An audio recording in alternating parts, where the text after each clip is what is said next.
بسم اللہ الرحمن الرحیم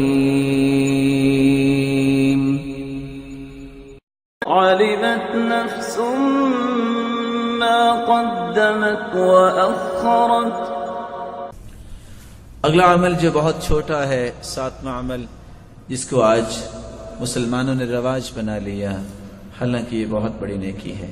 کوئی فوت ہو جائے، کیوں جنازے میں جانا ہے؟ نہ گیا تو ناراض ہو جائے گا، کوئی نیکی نہیں۔ میں اگر وہاں اپیئر نہ ہوا تو لوگ کہیں گے کیا، اوے وہ نہیں آیا۔ نہیں میرے بھائی، نیت کو خالص کرو، اس نیت سے جنازہ پڑھنے جاؤ۔